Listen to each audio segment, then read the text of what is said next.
আসসালামু আলাইকুম, চলে আসলাম নতুন একটি রান্নার ভিডিও নিয়ে। আর আজকে আমি যে রান্নাটা করবো এই জন্য আমি এখানে পেঁয়াজ, টমেটো, কাঁচামরিচ, একটু আদা রসুন বাটা সবকিছু পাটায় বেটে নিয়েছি।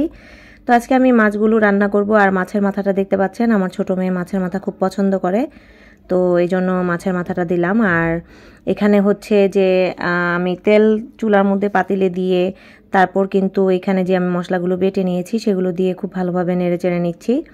আর সবাই একটু কড়াইটা ইগনোর করবেন, আসলে আমার এই কড়াইটাতে রান্না করতে খুব ভালো লাগে, তাই আমি সব সময় দেখবেন যে আমি এই কড়াইটাতেই রান্না করি।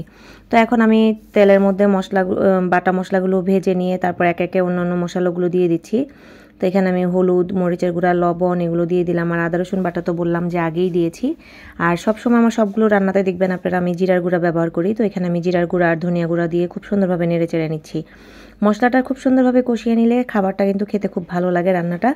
তো আমি একটু পানি দিলাম যাতে মশলাটা খুব ভালোভাবে কষানো যায়। তো আমি কিন্তু এখন একটা ঢাকনা দিয়ে ঢেকে খুব সুন্দরভাবে মশলাটা কষিয়ে নিব। তো এই তো আমার মশলা কিন্তু কষানো হয়ে গিয়েছে, দেখতে পাচ্ছেন কতটা সুন্দর লাগছে রান্নাটা। তো এখন আমি এই তো মশলাটা কষানো হয়ে গেছে, এখন আমার ভেজে রাখা মাছগুলো আমি দিয়ে দিচ্ছি। আর বরাবর মতো যেটা বললাম যে আমার মেয়ে কিন্তু ছোট মেয়েটা আর কি মাছের মাথা খেতে খুব পছন্দ করে, তো ওর নানু শখ করে ওকে এই মাছের মাথাটা দিয়েছে, বলল যে ওকে রান্না করে দিতে। তো এই তো রান্না করতেছি, দেখতে পাচ্ছেন মশলা কষানোর মধ্যে কিন্তু আমি মাছটা দিয়ে দিলাম। আর একটু মাছটাও কষিয়ে নিব, মাছটা কষালে মশলার সাথে খেতে আর একটু ভালো লাগবে। তো এই তো মাছ কিন্তু কষানো হয়ে গেছে, আমি একটু নেড়ে চেড়ে দিয়ে তারপরে পরিমাণ মতো ঝোল দিয়ে দিব, ঝোল বলতে পানি দিব আর কি, যতটুকু ঝোল রাখবো। তো আমি একটু উল্টিয়ে দিচ্ছি মাছগুলো।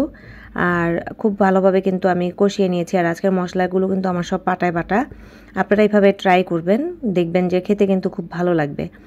তো যাই হোক, আমি এখন যে পরিমাণ মতো পানি দিয়ে দিচ্ছি, আর দিয়ে আমি কিন্তু একদম বলক আসা পর্যন্ত, মানে ঝোলটা যখন মাখা মাখা হবে সেই পর্যন্ত আমি অপেক্ষা করব।